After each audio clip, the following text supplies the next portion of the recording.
Queria que você abrisse a sua Bíblia em Colossenses, capítulo 3. Carta que Paulo escreveu aos Colossenses. Efésios, Filipenses, Colossenses, capítulo 3.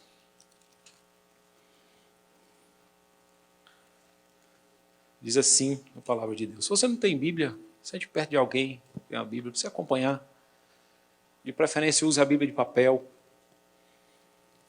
Evite a Bíblia do celular, porque o celular recebe mensagem, né? Tem muita distração, apesar de que eu não sou contra. Às vezes você está usando a Bíblia, lendo, e chega uma mensagem, você tira o olho do texto, joga o olho na mensagem, aí você vai se perdendo, né? Mas diz assim, 3:12. Diz assim o texto, Paulo escrevendo à igreja de Colosso, diz assim: revesti-vos, pois, como eleitos de Deus, santos e amados, de ternos afetos de misericórdia, de bondade, de humildade, de mansidão, de longanimidade. Suportai-vos uns aos outros, perdoai-vos mutuamente, caso alguém tenha motivo de queixa contra outrem. Assim como o Senhor vos perdoou, assim também perdoai vós. Acima de tudo, porém, esteja o amor, que é o vínculo da perfeição. Seja a paz de Cristo hábito em vosso coração, a qual também fostes chamados em um só corpo, e sede agradecidos.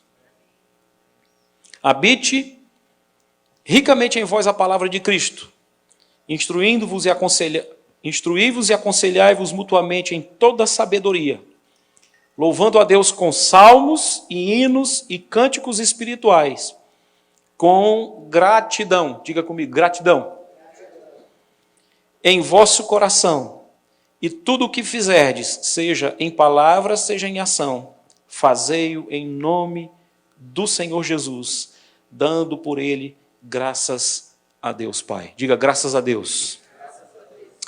Avance um pouquinho. 1 Tessalonicenses capítulo 5, verso 18.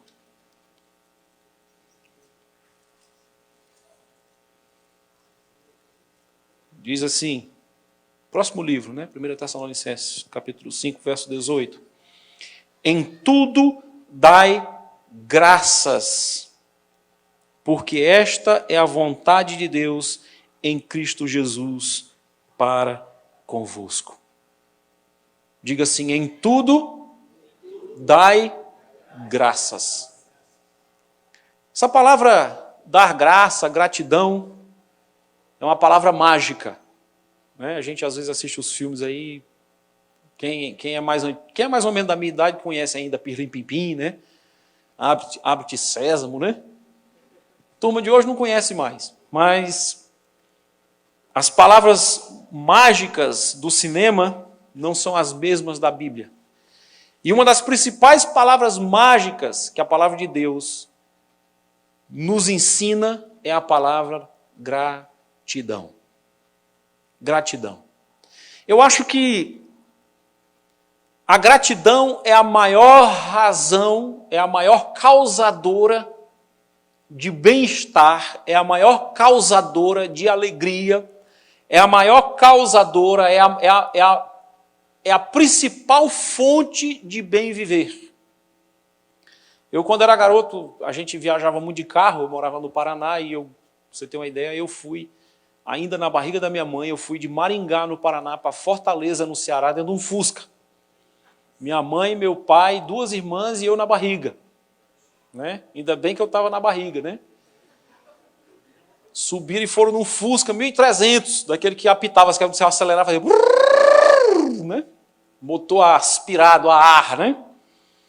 E eles foram nesse Fusca, né? E a gente sempre viajava muito de carro, e eu fui crescendo com esse hábito, viajar de carro com os pais. E a gente começava a fazer aposta na estrada, quem ganhava a aposta. Quantos caminhão vermelho vai passar? O vermelho era meu, o azul era da minha irmã, o amarelo era da outra. Aí começava, 1 vermelho, 2 vermelho, a confusão. Não, o teu não vale, aquele já passou. E aí começava a confusão. E a gente ia para passar o tempo, né? E outra diversão na estrada sempre era ler os para-choques do caminhão que tinha escrito atrás. E o que mais tinha era aquele velho conhecido de todos. Não tenho tudo que amo, mas amo tudo que tenho. Eu posso não ter tudo que eu amo, tudo que eu quero, tudo que eu desejo. Mas se eu amar, se eu for agradecido a Deus por aquilo que eu tenho, eu já entrei no rol daqueles que estão verdadeiramente vocacionados a ser feliz. Portanto, eu deixo aqui uma pequena palavra para você hoje. Você quer ser feliz? Eu acho que é toda a nossa aspiração, né? Toda a nossa vontade da nossa vida é ser feliz. Tudo que a gente faz, se a gente compra algo, se a gente vende algo, se a gente se muda, se a gente se casa, se a gente separa, se a gente se une, se a gente se distancia, se a gente vem, se a gente vai, se a gente fica, o desejo do nosso coração sempre será a felicidade. Tudo aquilo que o ser humano faz, ele faz em busca de ser mais feliz. E talvez a gratidão seja a principal porta que nós devamos entrar para chegar a essa tão desejada e tão sonhada felicidade. Vamos orar, agradecer a Deus pela sua palavra, pedir que Ele fale conosco, porque nós temos aí uns 40 minutos para meditar sobre essa palavra gratidão. Pai, nós queremos louvar o Teu nome, agradecer ao Senhor. Em primeiro lugar, pelo Teu caráter, porque o Senhor é bom. O Senhor não se faz bom às vezes, o Senhor não simplesmente faz coisas boas, o Senhor é na essência. A tua natureza, se é que eu posso dizer que Deus tem uma natureza, é a natureza de bondade. O Senhor é bom. Por isso nós te damos graças, nós somos agradecidos a Ti pela Tua bondade. Porque as palavras que pautam o Teu caráter são misericórdia, amor, paciência. E tudo isso, Senhor, é a causa, diz a Tua palavra, de eu não ter sido, não ser consumido. É porque o Senhor é bom. Por isso eu sou grato a Ti. Eu sou grato porque eu tenho o privilégio, a honra de poder estar aqui hoje nesse lugar, junto com esses irmãos, com homens, mulheres de Deus, que Te amam, Senhor, que têm Te buscado, que têm lutado, que têm tantas vezes sofrido com dúvidas, com receios, com medos, mas que amam a Ti e reconhecem nessa tarde, nessa noite, que o Senhor é bom. Por isso nós Te agradecemos, nós viemos aqui para Te dizer que nós somos gratos, que nós somos agradecidos ao Senhor. Fala conosco, nós abrimos a Tua palavra que é viva, que é eficaz, que não passa nunca, que pode o mundo inteiro deturpar, o homem não crer, o homem não entender, o homem não desejar, o homem não buscar conhecer. Mas ela não passa nunca. Ela é real, ela é atual, ela é verdadeira. Ela nos fala do passado, ela nos fala do presente que vivemos, mas acima de tudo ela nos fala do futuro, de uma eternidade por vir. E nós Te louvamos por essa palavra. Só ela tem poder de transformar um homem, ninguém mais tem poder de transformar um homem. Ninguém mais tem poder de produzir vida, além da Tua palavra associada ao Teu Espírito. Por isso eu Te peço, meu Deus, que o Teu Espírito se una com a Tua palavra agora e invada o nosso coração. Entre dentro de nós e faça a mudança que precisa ser feita. Que transforme a nossa incredulidade numa fé genuína, numa fé que não se abala. Que o Senhor pegue agora a Tua palavra aliada ao Teu Espírito e transforme os nossos medos, as nossas escuridões, os nossos desafios que muitas vezes não são tão fáceis, mas que o Senhor nos dê força, que o Senhor se revele a nós, que nós tenhamos a verdadeira revelação de quem o Senhor é. nessa noite, em nome de Jesus. É a minha oração a Ti. Amém. Graças a Deus. Gratidão.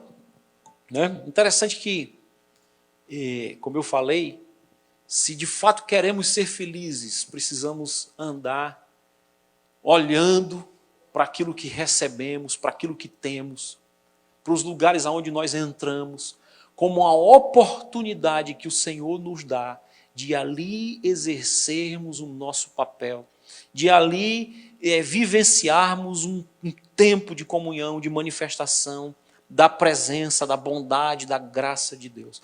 Eu passei 60 dias no Brasil, nada fácil, confesso para vocês, 60 dias de muita luta mesmo, tentando resolver coisas que eu deixei para trás, situações que ficaram de trabalho, de negócios, e que na minha vontade de me mudar para cá, para o Canadá, né, de vir com a família para cá por um chamado, por uma vontade de vir, eu fui, de certa forma, eu confesso a vocês, eu fui um pouco negligente no cuidado com algumas coisas. E tudo isso me gerou um esforço, a necessidade de um esforço dobrado para resolver essas situações. Né? Mas eu creio que Deus está no controle de tudo e em tudo Deus nos ensina alguma coisa. Em tudo nós aprendemos alguma coisa. E aí quando eu cheguei aqui, os irmãos, e aí pastor, resolveu tudo? Eu digo, meu irmão, se você for para o Brasil hoje e você voltar dizendo que você resolveu tudo, aí o Leandro completou, né? Só se o cara chegar lá e disser assim, só foi botar água pro cachorro. E o cachorro do vizinho, né? Foi tu que disse, foi, Alex? Foi não? Foi o Leandro? Quem foi? Ah, foi o Alex. Tinha que ser o Alex, né? Só se o cara só foi lá botar água pro cachorro. E aí eu fui e completei, só se for o cachorro do vizinho, porque se for o dele ainda fica o problema ainda, né? O Pedro que eu diga, né, Pedro? O cachorro tá dando um problema para vir pro Canadá, vai ter que vir de Lufthansa por onde? Frankfurt. Vai mandar o cachorro para Frankfurt para Vancouver para poder chegar aqui, né? Cachorro chique, hein? Ele vai e você nunca foi. Pois é. A gente só viaja de United, né? Ele vai de Lufthansa, né? Coisa chique. Pois é, mas Jesus ele nos dá algumas lições na sua palavra sobre gratidão. Se você abrir a sua Bíblia em Lucas, no capítulo 9, você vai ver aquele texto tão conhecido da palavra de Deus, quando isso foi um fato, isso aconteceu de verdade, isso é um relato bíblico, isso não é uma parábola, é um relato bíblico. Quando Jesus ele multiplica os pães e os peixes e alimenta uma multidão. Eu não vou ler o texto, mas aqui a gente conhece mais ou menos. Diz a palavra de Deus que Jesus atravessou o mar e a multidão seguiu Jesus para o outro lado do mar, porque eles queriam ouvir aquilo que Jesus tinha para dizer. Eles estavam dispostos a ouvir aquilo que Jesus tinha, eles buscavam os milagres, eles queriam conhecer Jesus, eles tinham sede de saber quem Jesus era. Certamente vivíamos num tempo onde as pessoas tinham muito mais desejo, muito mais curiosidade de conhecer a Deus do que hoje. Ontem eu assisti alguns vídeos na internet, no YouTube, e um pastor lá em Toronto pregando na rua, né? Resolveu pregar na rua, botou uma caixa de som, e o cara é ousado, viu? O cara é ousado no espírito e é firme na palavra, e eles começaram a pregar, e a população ali, aquele pessoal daquele bairro, os moradores do bairro se revoltaram contra o camarada e vieram para cima e quebraram caixa de som, e a polícia veio, e tinha umas 8 carros da polícia, e os caras vieram, e não, você tem que se calar, tem que se calar. E ele, eu não vou me calar, eu estou defendendo o meu direito, você tem certeza que eu tenho que me calar? Eu estou em Toronto, Canadá, e tenho que me calar. Não, você dá uma confusão, e as pessoas não queriam. Foi 1h20 esse cara na rua, tentando compartilhar a sua fé, e quase que 100%, era quase unânime, daquele povo que estava passando na rua ali, que queriam agredir, queriam bater, e a polícia teve que proteger o rapaz para que ele não fosse agredido fisicamente, e quebraram a caixa de som dele, uma confusão terrível. Depois assisti outro vídeo que ele estava em outro local, em outro bairro de Toronto, e ele novamente é agredido, e ali o policial leva ele preso. Né, ele vai preso. O Felipe compartilhou comigo um dia desse um link sobre aquela Street Church, né, Felipe? Que o pastor já foi preso 64 vezes. O pastor daquela igreja, 64, aqui em Calgary, ele já foi preso 64 vezes por pregar o evangelho na rua. né, por estar ali alimentando as pessoas. Obviamente que a gente sabe que nós temos aqui um irmão aqui que é da polícia e eu não estou criticando o trabalho da polícia, eu estou dizendo que a lei hoje, ela não protege aquele que prega o evangelho. E as pessoas não querem ouvir mais. As pessoas se sentem incomodadas de ouvir falar do amor de Deus, da bondade de Deus, da graça de Deus. E cada vez se levantam mais e mais, pensamentos, ideias, conceitos. Né? Esses dias no Brasil houve um crime bárbaro, não sei quantos vocês acompanharam. No Brasil, todo dia acontece uma coisa diferente, né? Principalmente quando está para se votar alguma coisa importante no Congresso, acontece alguma coisa para que a mídia vire a atenção, né? Morreu aquele cantor muito conhecido, um cantor de forró lá, que eu nunca vi falar, mas era muito conhecido. Alguém derrubaram, né, o avião dele, e depois, aí foi 3 dias de mídia, o rapaz tal. Aí depois o Neymar foi acusado de estupro de uma moça que foi ficar com ele em Paris. Depois mataram um pastor, né, a tiros, né, esposo de uma deputada federal, ou estadual, eu acho, né? Deputada federal, né? O pastor tinha 56 filhos, 4 da esposa dele, do primeiro casamento dela, e 51 adotados. E aí mataram o rapaz com mais de 30 tiros dentro da sua casa, né? E já se descobriu que tem envolvimento dos filhos. Meu irmão, é um negócio de filme.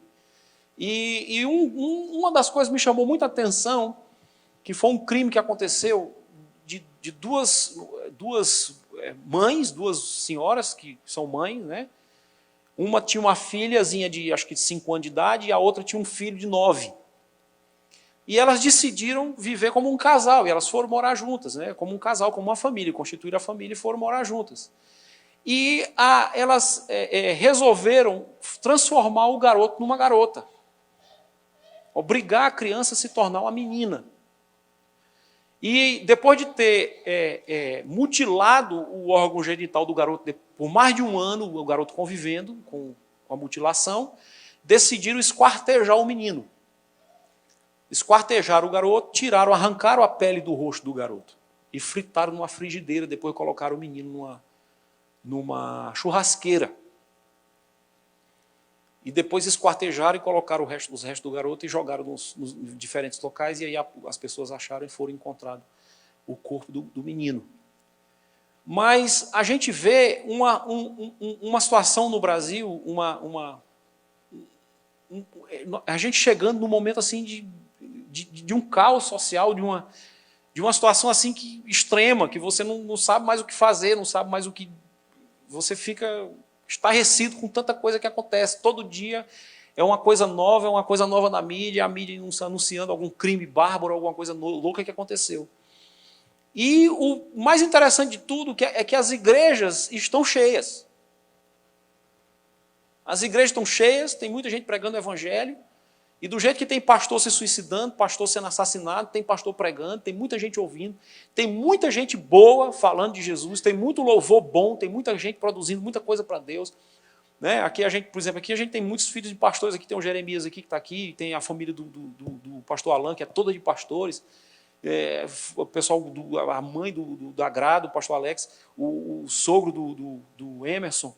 Então são pastores, são famílias de pastores, estão pregando o evangelho, estão fazendo a obra de Deus, mas parece que o som reverbera, bate e volta. Mas é interessante que essa multidão aqui, eles estavam de fato interessados em ouvir aquilo que Jesus tinha para falar. E eles foram para lá se sentaram naquele lugar e ficaram, ouviram, até o ponto que começaram a ter muita necessidade de comida. E aí os discípulos chegaram assim, o pessoal está com fome aí, vamos mandar esse pessoal embora, porque não tem mais o que fazer, eles estão tudo reclamando de fome, o sol está forte, o negócio está pegando, vamos mandar a turma embora. E aí Jesus disse, olha, deixa eu dizer uma coisa para vocês, dá a vocês de comer para eles. Jesus joga para os discípulos, devolve para eles a responsabilidade de alimentar aquela multidão. E aí os discípulos, Senhor, mas seria 300 dias de salário de uma pessoa não seria suficiente para comprar uma comida suficiente para esse povo. É muita gente. E Jesus faz uma pergunta interessante, né? Ele diz assim, o que vocês têm aí? Né? E alguns dos evangelistas relatam que eles foram a um garoto que estava no meio da multidão ali, e o garoto disponibilizou 5 pães e 2 peixinhos que a mãe dele tinha colocado no bisaco, lá no alforje para ele, e ele estava lá levando aquela comida. E diz o texto bíblico que Jesus pega aquele recurso, ele levanta para os céus e ele dá graças a Deus. Ele agradece a Deus. Aí você diz, poxa, o que é que isso tem a ver, né? Tem a ver com uma verdade preciosa do mundo espiritual. A gratidão, ela é capaz de gerar a multiplicação. Você sabe por quê? Porque a gratidão, todo aquele que é grato possui um espírito voluntário. Você já prestou atenção que, isso eu presto atenção em mim, sempre que eu tenho a tendência de fechar o meu coração para ajudar alguém, para fazer a obra de Deus, para fazer algo por alguém, eu percebo que o espírito de ingratidão está tomando conta do meu coração. É diretamente proporcional. Aqueles que se conhecem um pouquinho falando aí, espiritualmente falando, aqueles que têm uma certa, já uma certa prática de desenvolver a obra de Deus, de andar com Deus, de tentar fazer algo para Deus, é diretamente proporcional. O espírito de ingratidão, quando afeta o nosso coração, imediatamente acontece do nosso coração se fechar para o espírito voluntário. A gente se fecha. A gente vai se fechando. A gente vai achando que o recurso que eu tenho é tão pouco que eu não devo, não posso, não vou compartilhar com aquela pessoa que precisa, que está perto de mim. Mesmo eu sabendo de verdades espirituais tremendas, né? Mesmo eu vendo a atitude de Jesus, ele é muito claro, ele agradece a Deus. Ora, diz o texto bíblico que era em torno de 5.000 homens. E quando a Bíblia fala homem mais as mulheres, mais as crianças, mais os animais, mais... Então a gente sabe disso, todo mundo já fez essa conta aqui. E se fala em torno aí de 12, 13, 15 mil pessoas que estavam naquele momento, naquele lugar. Era muita gente, era uma multidão, muito mais do que nós estamos aqui. E o recurso era muito pouco. Mas Jesus agradece, consagra o recurso que tinha, mesmo antes de medir a desproporcionalidade do que ele precisava fazer. Jesus não estava preocupado se aquele recurso seria suficiente ou não diante do problema. Ele sabia que aquilo que ele possuía necessitava ser entregue com gratidão diante de Deus. E aí a parte do milagre era com Deus. Aí você diz, pastor, mas Jesus era acostumado com milagre, né? Porque Jesus era Deus. Sim, Jesus era Deus. Mas Jesus não veio para a terra para ser Deus, porque Deus ele já era. Ele veio para a terra para ser o quê? Para ser homem. Jesus precisou se fazer homem.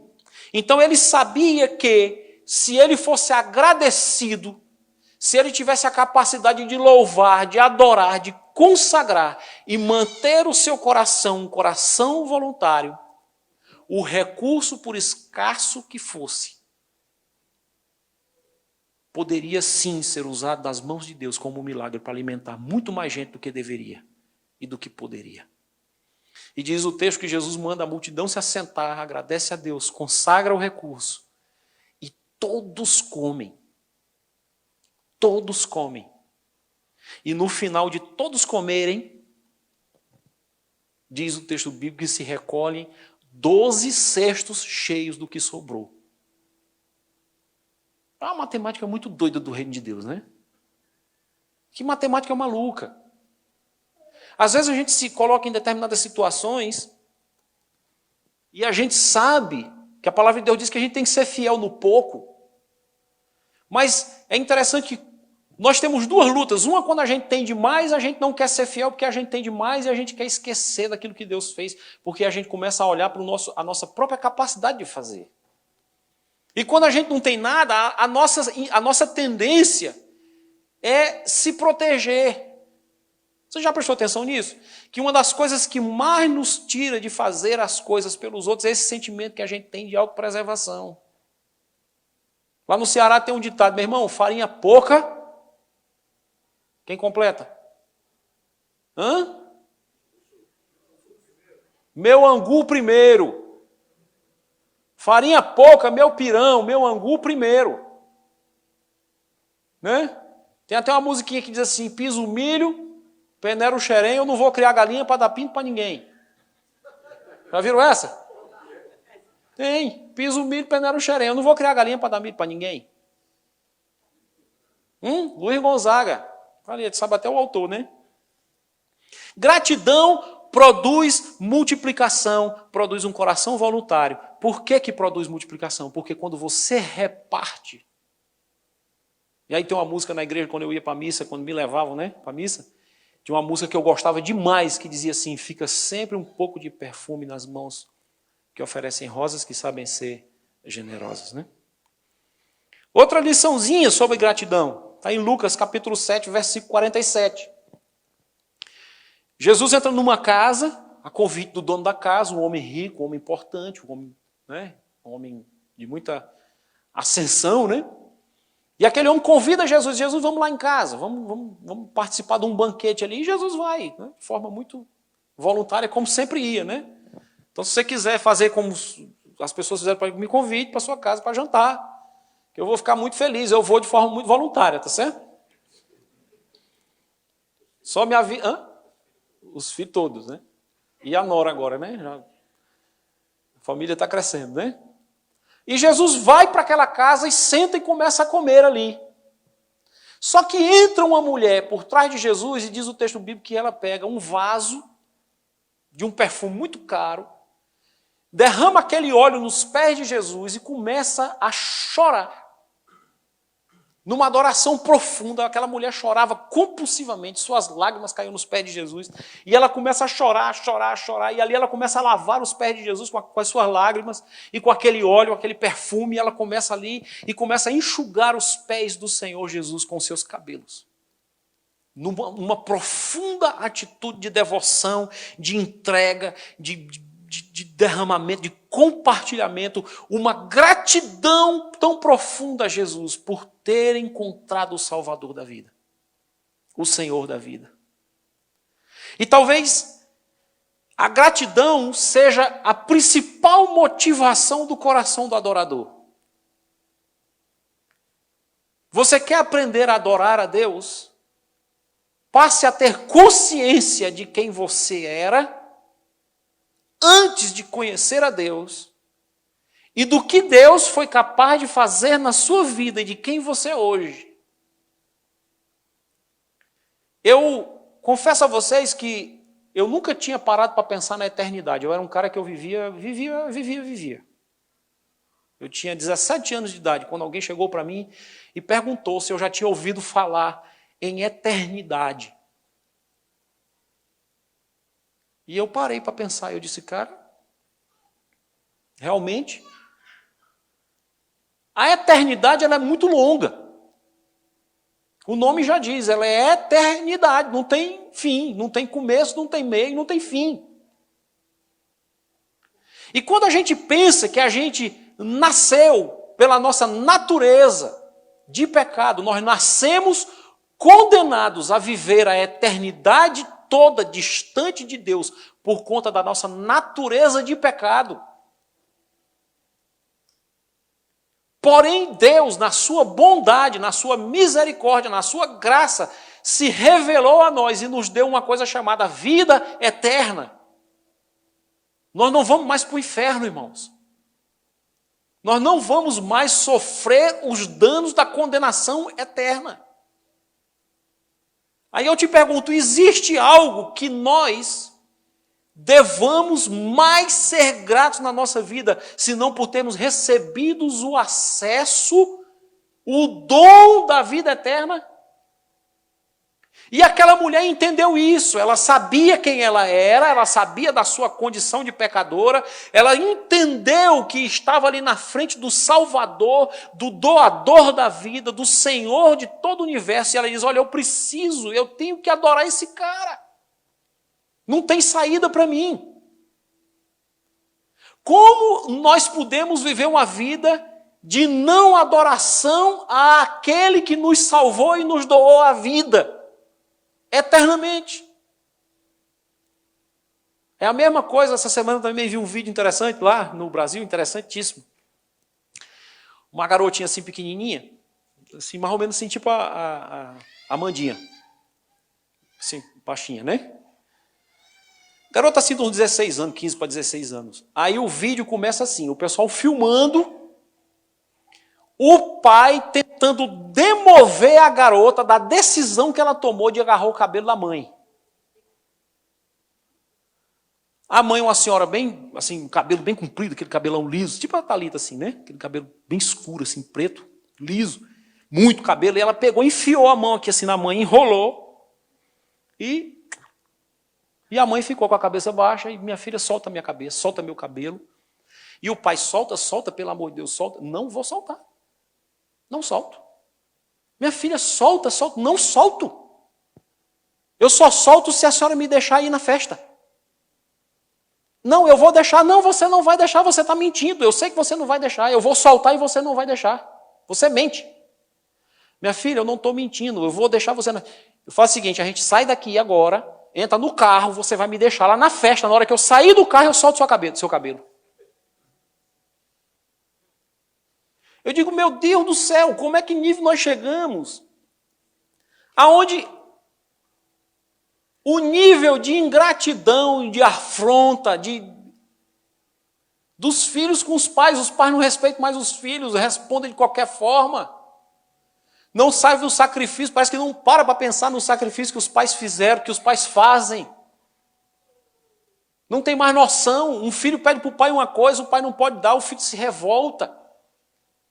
O filho quer ver a vida do outro que está no Instagram, que às vezes nem do cara é, e ele vê a vida do outro, ele quer ter a mesma vida, e ele vai cobrar do pai, que o pai providencie para ele algo que o pai nem tem para si. Cara, é absurdo, chegamos num ponto absurdo de inversão de tudo. Nós estamos vivendo um tempo louco. E aí aquele camarada, dono daquela casa, chega para Jesus e diz assim, pensa em voz alta, né? Eu não sei se ele chegou a falar ou se ele só pensou em Jesus, leu o pensamento dele e disse assim, se esse Jesus fosse profeta mesmo, ele ia saber quem é essa biscate que está aí nos pés dele, molhando os pés dele com lágrima e passando esse perfume. Como quem diz assim, ele ia saber a origem do dinheiro que essa mulher arrumou para comprar esse perfume para passar no pé dele. Aí Jesus olha para ele e diz assim, Simão, Simão, cheguei na tua casa para jantar e tu não me deste água para lavar meus pés. Ela, porém, lava os meus pés com as suas lágrimas. Não me deste um pano para enxugar o meu rosto, mas ela enxuga os meus pés com os seus cabelos. Tu não me deste um beijo no rosto, que era a tradição deles fazer. Mas ela não se cansa de beijar os meus pés. Aí Jesus olha para ele e diz assim, sabe por quê? Porque ela tem consciência de quem ela era e ela agora tem consciência de que em mim, quem ela pode ser. Pois quem muito ama é porque foi muito perdoado. Se você não tem consciência de perdão, você não pode agradecer a Deus por salvação. O nosso grande problema é que hoje nós relativizamos tanto as coisas que a gente não tem mais noção do que é errado, do que é certo. A gente não tem mais noção do que é pecado, do que deixa de ser pecado. Hoje está tudo relativo, todo mundo pode dar sua opinião, todo mundo pode dizer o que acha, todo mundo pode dizer o que pensa. E a gente perdeu a referência, a gente não tem mais referência do que é certo e do que é errado. Mas aquela mulher, pela sua gratidão, ela gerou um coração que se expandiu para adorar a Deus. Gratidão produz o valor correto da luta que se merece lutar. Da briga que se merece comprar. A gratidão a Deus gera no coração do crente a convicção de que vale a pena continuar fazendo a obra de Deus. Sabia, pastor? É a gratidão, é a consciência de quem eu era e a certeza de quem eu sou hoje em Deus que me faz entender que vale a pena continuar fazendo a obra de Deus. Você sabia disso? Você pensa que é fácil ser pastor? Você pensa que é simples ser pastor? Vive dentro da casa do pastor para você ver como é que é. Vive as lutas que o pastor vive para você ver como é que é.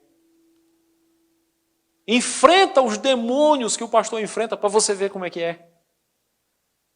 E não é esse demônio, eu estava assistindo um pastor essa semana e ele dizia assim, rapaz, quando você bota a cara a tapa, que o teu ministério se torna público, você não briga mais com esses demônios na igreja que diz, cai, como é teu nome, onde é que tu vem, para onde é que tu vai? Não, não, não, não, não. O nível de autoridade muda. Aí os demônios que a gente passa a lutar, né, pastor Alexandre, é o desânimo, é o desprezo, é a perseguição, é a crítica infundada. Então as esferas mudam, os níveis eles sobem, eles mudam. E da mesma forma como você muda na sua esfera de abrangência e de atuação, você também muda na sua esfera de luta. E a gratidão talvez seja o ponto mais que Satanás pega no coração da gente, para que a gente às vezes diga, rapaz, não vale a pena fazer a obra de Deus. Mas quando nós temos um coração grato, um coração voluntário. Quando foi que Davi pecou? Vocês se lembram? Lembra, pastor Alain? Quando foi a queda de Davi? Quando foi que se deu? Lembra, pastor Alex?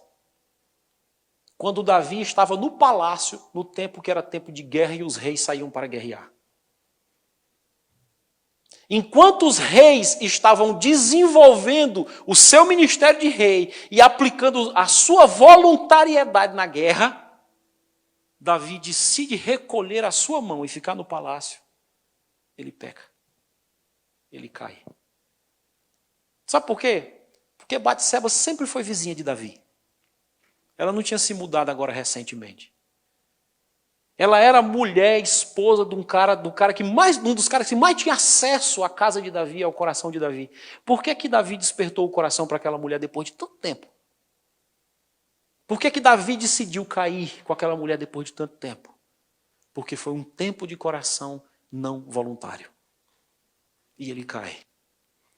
Então, quando nós somos gratos, e eu quero despertar em você esse espírito de gratidão, esse coração grato.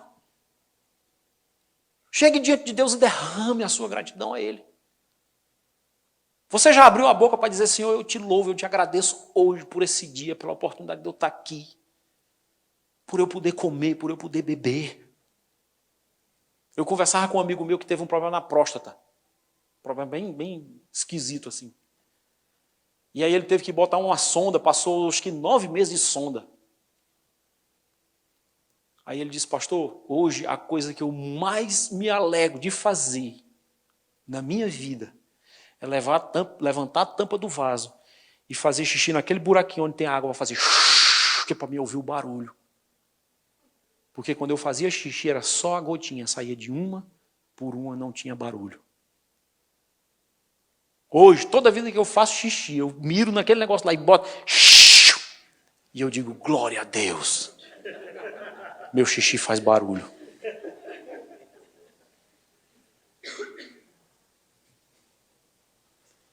Expanda seu coração. Agradeça a Ele. Olha para o teu lado aí direito, olha aí. Olha para o lado direito. Olha para o esquerdo. O que é que você vê? Olha para o teu colo aí, Luiz Felipe Nobre. Será que você tem motivo de sobra para agradecer a Deus por essa joia maravilhosa, única que está do seu lado aí? Meu irmão, eu olho daqui de cima, eu vejo, cara, que privilégio, pastor Alan, nós temos. Que honra nós temos de poder ter um ao outro, conviver um com o outro, andar um com o outro, estar junto do outro, socorrer ao outro, ser socorrido pelo outro, brigar com o outro e depois ter que perdoar o outro. E vamos embora e vamos em frente.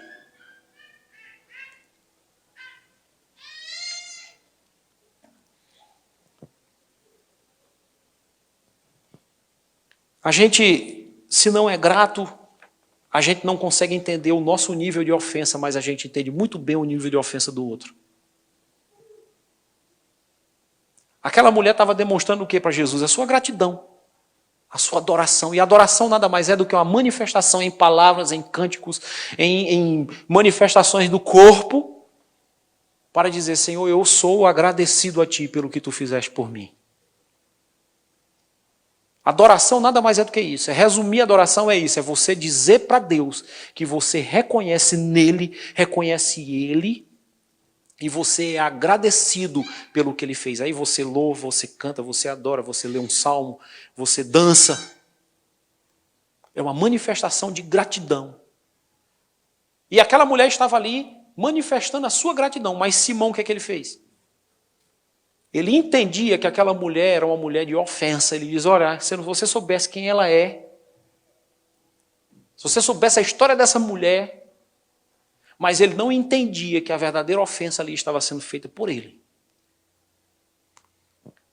Outro ponto interessante que eu vejo sobre gratidão, Lucas capítulo 15, quando Jesus conta o texto, para mim, o texto mais maravilhoso da Bíblia. A parábola do filho pródigo, que sou eu, né? Aquele filho chega para o pai e diz, pai, o pai muito rico, tinha 2 filhos, tinha uma fazenda enorme, tinha muitos bens. E o filho chega e diz, pai, dá-me a parte da minha herança, eu quero conhecer o mundo, eu quero viver. E o pai vai e entrega a sua parte faz lá a conta, a matemática lá, e diz, está aqui meu filho. Obviamente que não foi assim tão simples, né? E o filho sai, lá ele gasta tudo, joga tudo fora, gasta com farra, com prostitutas e meretrizes, diz o texto bíblico, né? E aí um dia ele arruma um emprego como cuidador de porco, porque ele não tinha mais nem o dinheiro para pagar nem a pensão. E aí ele começa a cuidar de porco, e ele queria comer a comida dos porcos, mas as pessoas não deixavam ele comer a comida do porco. E aí, diz o texto bíblico, nesse movimento de vai e vem, querer viver sozinho, dissociado de tudo, de todo mundo, ele cai em si, diz o texto. E ele vai e trama na cabeça dele, ele diz, olha, na casa do meu pai é um cara rico, um cara generoso, porque se ele não fosse, ele não teria nem me dado a minha parte da herança, né? Os trabalhadores do meu pai têm pão com fartura, eu vou voltar e vou dizer para o meu pai, pai, pequei contra o céu diante de ti, trata-me ao menos como um dos teus trabalhadores. E aí ele decide voltar, toma atitude, se levanta e volta. Diz o texto que de longe o pai o avista e corre, o abraça, dá um beijo, né? Chama as pessoas, diz, olha, está aqui meu filho. E o filho vai e começa a soltar aquele discurso que era ensaiado, né? Ele diz assim, pai, eu pequei contra o céu, pequei diante de ti, não sou digno de ser chamado teu filho, trata-me ao menos como um dos teus trabalhadores. E o pai não deixa ele terminar o discurso, né? Manda que tragam para ele uma roupa nova, uma sandália nova, coloca na mão dele um anel, que representa a família, que representa que aquele filho estava recobrado, com saúde. E aí ele manda matar um novilho, um carneiro gordo lá, um animal cevado, e manda fazer uma festa na fazenda, chama todo mundo, e o filho que tinha ficado na casa estava longe, trabalhando, né? Fazendo o trabalho que era da sua responsabilidade. Diz o texto que ele volta para casa, quando ele chega, ele de longe ele escuta as danças, vê as pessoas dançando, cantando, e aí ele vai e chama um das pessoas que trabalhavam na casa, um dos escravos, e ele pergunta, o que está acontecendo aí? E aí das pessoas que estavam conversando com ele diz, olha, teu irmão voltou, chegou agora, acabou de chegar, e teu pai está agradecido. Né? Teu pai está feliz, está exultante, está regozijando, está se alegrando com todo mundo, está esperando você para se alegrar junto com eles, porque o teu irmão estava morto e reviveu, estava perdido e foi achado.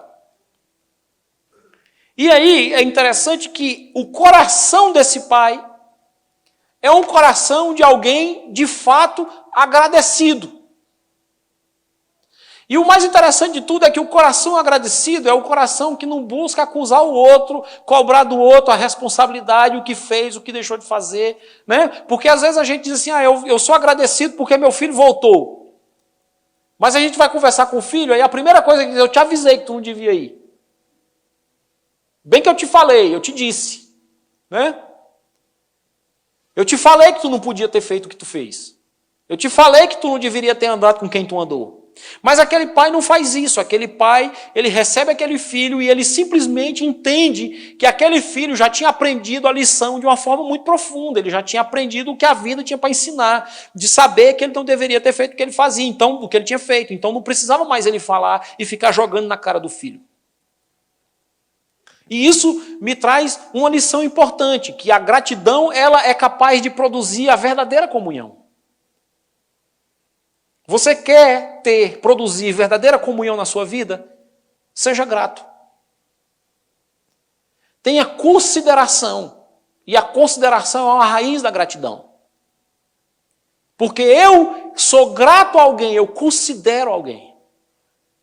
Às vezes a gente perde tanto a referência de valor daquilo que o outro é para nós, o tempo vai passando e a gente vai se acostumando. E às vezes é assim com Deus também, né? E a gente sabe que uma das coisas que mais mata casamento, mais mata relacionamento é rotina. Quando cai na rotina, tanto do relacionamento entre marido e mulher, entre amigos, e não é diferente com Deus. A gente precisa sempre estar sendo despertado para a necessidade que a gente tem de entender o nosso papel, o nosso lugar, quem nós éramos e quem Deus é e o que Ele fez por nós. Por isso que eu não consigo acreditar em crente que se isola, em crente que vive sozinho, em crente que não se congrega. Crente que não se congrega não tem ninguém para exortar, para dizer, ei pastor, volta para a linha aqui. Ó, você está esquecendo aqui, ó. Ei pastor, e a pregação de domingo não serviu para o senhor, não é só para nós?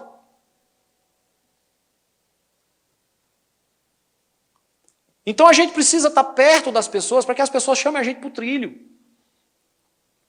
Para que as pessoas coloquem a gente no lugar que de fato a gente precisa estar. E é interessante que a proposta do filho, olha como um coração grato, é um coração voluntário, é um coração doador, e é um coração que de fato restaura a verdadeira comunhão e é capaz de colocar o outro no seu devido lugar. Aquele filho pediu herança e foi embora. Correto? Ele jogou tudo fora, gastou tudo. Um dia ele decide voltar. Ele voltou na condição de quê? De servo. Essa foi a vontade dele. A vontade dele de voltar para a casa do pai era voltar na condição de servo. É o que ele pede para o pai. Pai, me coloca na condição de servo. Mas o pai não se contenta em deixá-lo na condição de servo, porque o pai sabia que a verdadeira condição dele não era de servo, nunca seria de servo, sempre foi de filho. Você sabia que Deus não se contenta em deixar você com esse espírito de servo? Deus não se contenta em me deixar você, deixar o Rominho, a Poli, o pastor Alex, o Emerson, qualquer um de nós aqui, na condição de servo. Por isso, talvez a gente passe tanta luta e tanta tribulação, para a gente entender que nós temos um pai e nós devemos nos relacionar com ele na condição de filhos. Deus não vai parar, pastor Alex, enquanto a gente não entender que na casa dele nós não somos servos, nós somos filhos. Tem muita gente que vai servir a Deus e para no servo. E Deus quer nos promover a filhos. Os discípulos, quando começaram a estreitar o seu relacionamento com Jesus, a sua comunhão com Jesus, Jesus chama eles no canto e disse, a partir de hoje, não vou chamar mais vocês de servos, vou chamar vocês de amigos. Porque o servo não sabe o que faz o seu senhor, mas o amigo é de dentro de casa. Talvez Jesus não tenha chamado de filho ainda, porque o processo de adoção ainda não estava completo, né?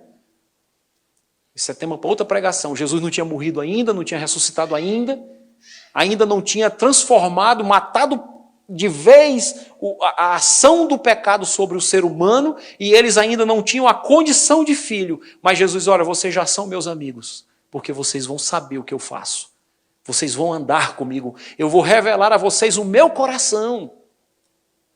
Então a gratidão é a única capaz de produzir a verdadeira comunhão.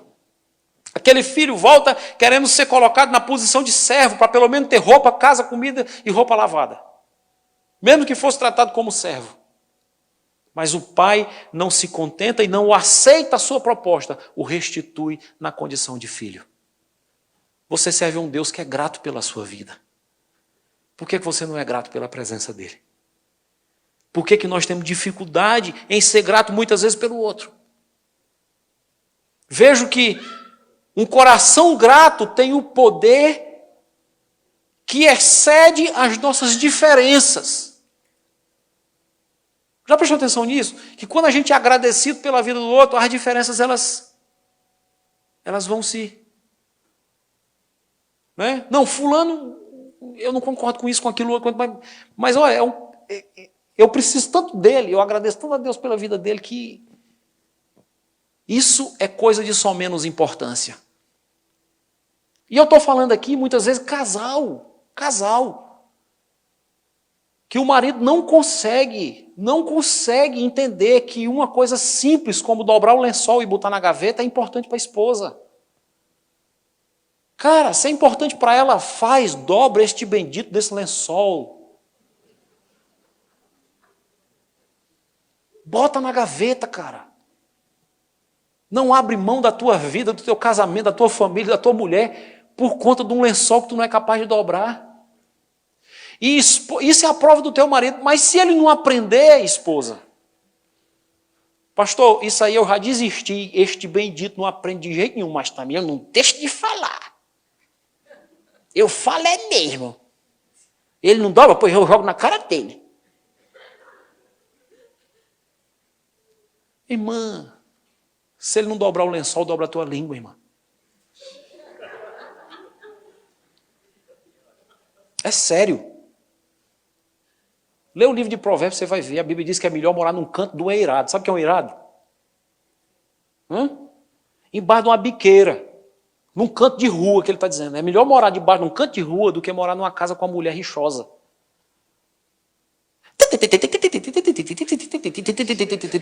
Meu amigo. Você sabe qual é o maior dom da mulher? É falar. O maior dom que a mulher tem é falar. É ou não é, Rodrigo? É falar. Sem dúvida. Isso aí é... Mas a maior sabedoria da mulher é calar. Tanto que a Bíblia diz que a mulher sábia, ela ganha o seu marido pelas suas obras, no silêncio. Esposa não evangeliza marido. Você sabia disso? Esposa crente, não pregue o evangelho para o seu marido. Você quer seu marido se afastar de Jesus? Diga para ele assim, tu precisa exercer teu ministério. Tu precisa se posicionar diante de Deus. Diga para ele. Diga. Aí você vai ver ele pau da vida com você. Sabia disso? Dá para saber? Sirva a Deus. Seja grato a Deus. Faça a obra de Deus. E deixe que Deus fala com ele. Se o marido é o sacerdote do lar, Deus vai falar com ele. Fala quando ele estiver dormindo, que aí entra pelo subconsciente. Acabou de dormir, aí tu começa, bora! Exerce teu ministério, rapaz! Te levanta, te converte, miserável! Se mexeu, tu pula na cama e deixa ele quieto. Acordou, o marido que foi isso? Não, eu não ouvi nada. Eu? Tô achando que tem um anjo, uma anja, né? Visitando aqui. E às vezes a gente quer impor tanto, né? Mas a gratidão, ela nos leva a uma consciência de que o valor do outro excede a diferença que há entre nós. Quando eu comecei a pensar sobre o nome da igreja, eu não pensei, porque eu sou um cara que eu não penso, né? Quem me conhece sabe que eu sou Pedro mesmo, eu não penso, pensa no cara que não pensa. Sou eu. Cara, eu vou dizer uma coisa para ti. Eu sou o cara mais doido que tem no mundo. Eu não penso nada, eu não consigo planejar as coisas, eu não penso nada. Minha cabeça é um vácuo. Aí eu digo assim, vamos começar a igreja. Alguém perguntou assim, como é o nome da igreja? Eu me virei 2 or 3. Rapaz, tu não foi nem orar, não foi nem perguntar para Deus como é o nome da igreja. Não, 2 or 3. Por quê? Porque eu sei que Nós só somos 2 ou 3 mesmo, então bora. Eu quero a presença dele. Então, se ele está no nosso meio, amém. Nós estamos aqui por causa da presença dele.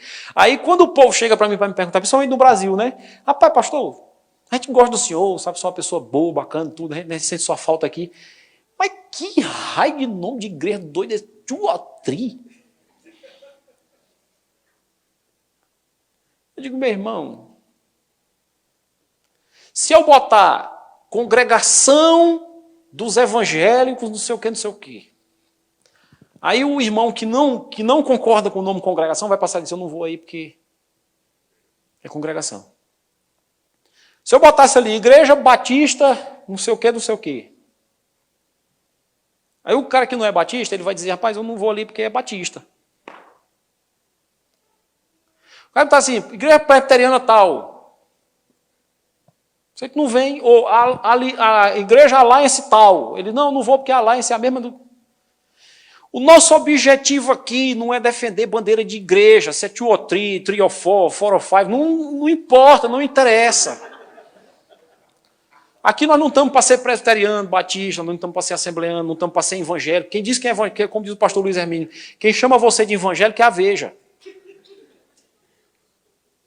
Nós não somos evangélicos, nós somos crentes em Jesus Cristo, nós cremos nele, nós vivemos para ele, nós vivemos por ele, porque dele, por ele, para ele são todas as coisas.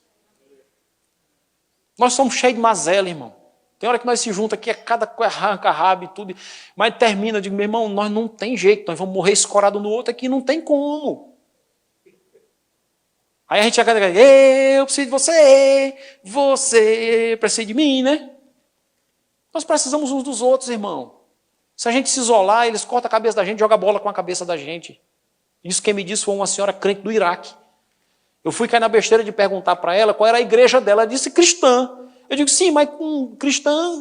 Aí ela disse, não, é igreja cristã. Eu digo, certo, tudo bem, mas cristã é... né? Querendo saber qual é a linha de doutrina da mulher. Olha a cabeça do Manel aqui. Eu tinha acabado de chegar, né? Ela disse, meu filho... Nós não podemos nos preocupar com isso no Iraque, porque se você se preocupar com isso, eles cortam sua cabeça e jogam bola com ela. Nós temos que estar juntos. Por isso eu preciso ser grato pela sua vida. E você precisa ser grato pela minha vida. Por favor, agradeça a Deus por mim, apesar de mim. Agradeça a Deus pela esposa que Deus lhe deu. Tu quer saber o peso do que é a falta? Passa 60 dias longe da tua casa. A gente está brincando aqui, eu estou falando brincadeira aqui. Mas eu posso perguntar aqui, eu vou falar aqui porque eu sei que eu tenho liberdade para falar. Que ele é maduro, ele entende, os corações são tratados. Pergunta para o Mauro que perdeu um filho de 10 anos de idade, né, Mauro? Caraca, bicho. Que falta que deve fazer, cara. Putz, grila. Pergunta para esse cara, velho. Será que se esse filho tivesse a condição de voltar, esse cara essa família não ia dizer, Deus! Quanta gratidão no nosso coração!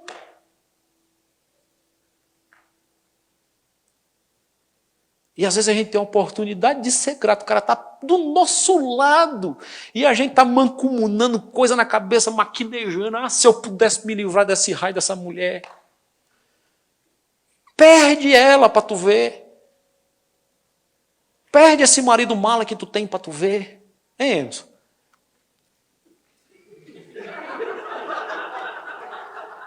Nó. Caramba, rapaz. E a gente perde a oportunidade de ser feliz.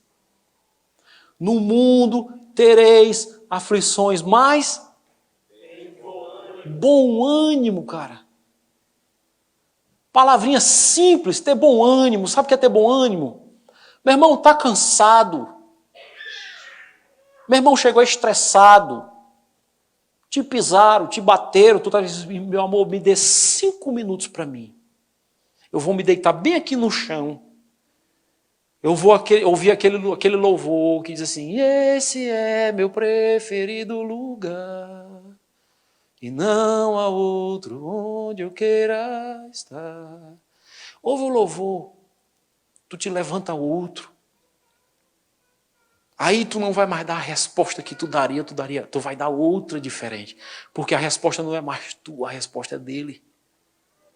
O que o Senhor diz? Olha, irai-vos e não pequeis, não deis lugar à ira. O que ele está dizendo? Não deixa a tua ira se manifestar. Se alguém tem direito de se irar, é ele.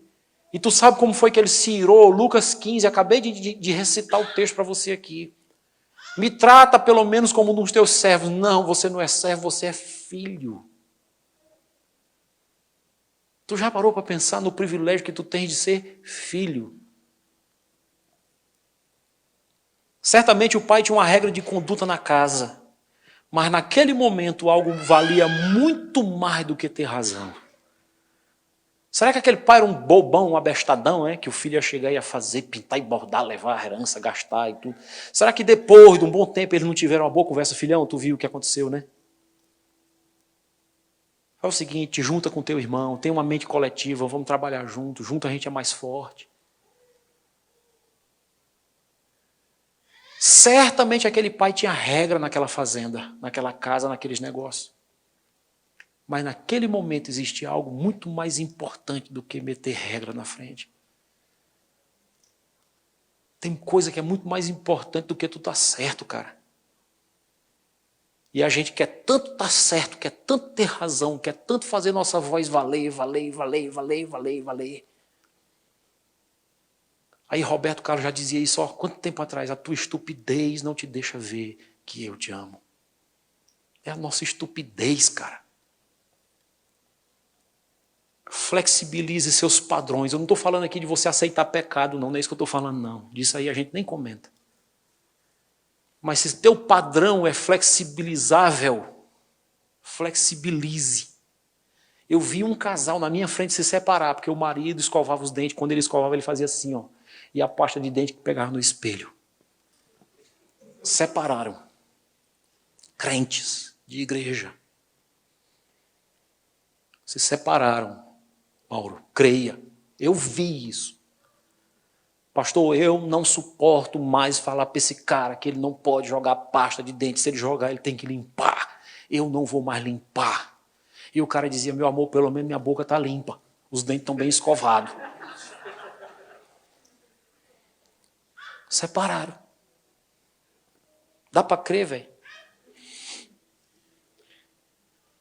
Olha essa frase aqui que eu anotei aqui. Isso é para mim, tá? Não é para vocês, não. Flexibilize seus padrões, porque eles podem acabar isolando você.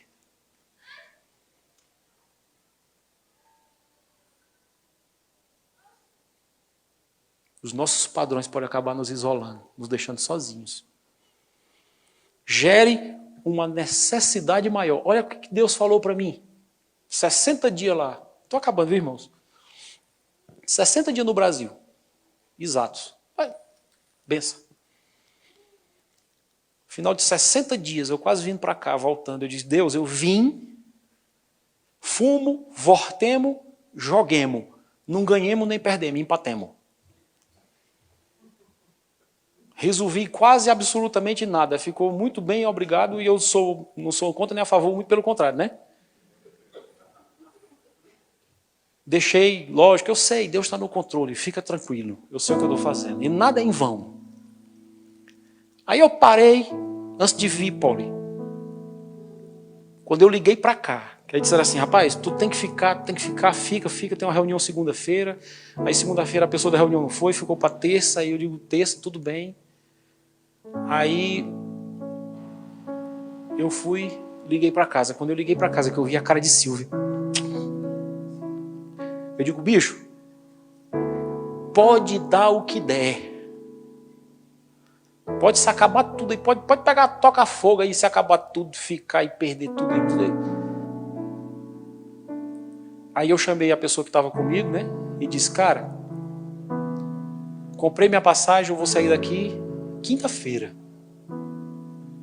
Se der certo a reunião, eu saio na quinta-feira. Se não der certo a reunião, eu também saio na quinta-feira. cara olhou para mim assim, disse, pô, mas nós estamos tão perto de resolver tudo. Eu disse, cara, eu cheguei em casa, depois de falar com ela, me ajoelhei no banheiro. E eu disse, Deus, me diz que lição eu ainda preciso aprender, porque eu estava achando que eu tinha aprendido tudo. E o Espírito de Deus me disse assim, gere uma necessidade maior. E você vai ver que a necessidade que você achava que era a principal, não tinha tanta importância assim. Cara, tem coisa que a gente não tem noção de que é tão importante, porque a gente está tão ligado em tanta coisa. E tem tanta coisa mais importante se acabando e a gente não está prestando atenção, velho. Eu disse, bicho, eu vou embora quinta-feira, chova, faça sol, tenha voo, não tenha voo, a passagem seja 1.000, 2.000, 3.000, 5.000, 50.000. Não importa, não interessa. Eu tenho alguém que está precisando de mim mais do que eu estou precisando de qualquer outra coisa. Eu vou me embora. E Deus disse para mim, olha, eu estou gerando em você uma necessidade maior. Para você ver que aquilo que você está achando que é o principal, não é o principal ainda. Tu sabe por que a gente vive nessa espírito de ingratidão, pastor Alex? É porque a gente não tem noção da dimensão, da prioridade que é Deus na nossa vida. E não tem como, diz a palavra de Deus, eu amar a Deus que eu não vejo, se eu não amar você que eu vejo. Isso é hipocrisia, e por isso que gente chama crente de hipócrita. Por quê? Porque diz que ama a Deus, mas muitas vezes não consegue amar o filho em casa, a mulher, o marido. O irmão não ama o pastor não ama as ovelhas.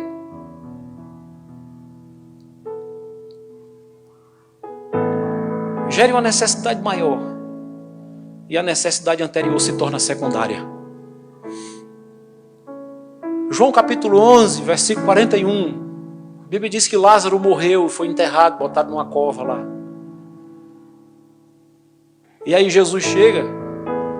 Senhor, se tu estivesse aqui, meu irmão não tinha morrido. Aquele discurso todo que vocês conhecem, né? Aí Jesus chega e diz assim, tira a pedra. Aí ele olha para o céu e disse, Pai, graças te dou. Eu sou grato a ti, porque me ouvistes. Aliás, eu sei que sempre me ouves. Mas era necessário que tudo isso acontecesse para que eles vissem a tua glória. Pai, graças te dou. É interessante que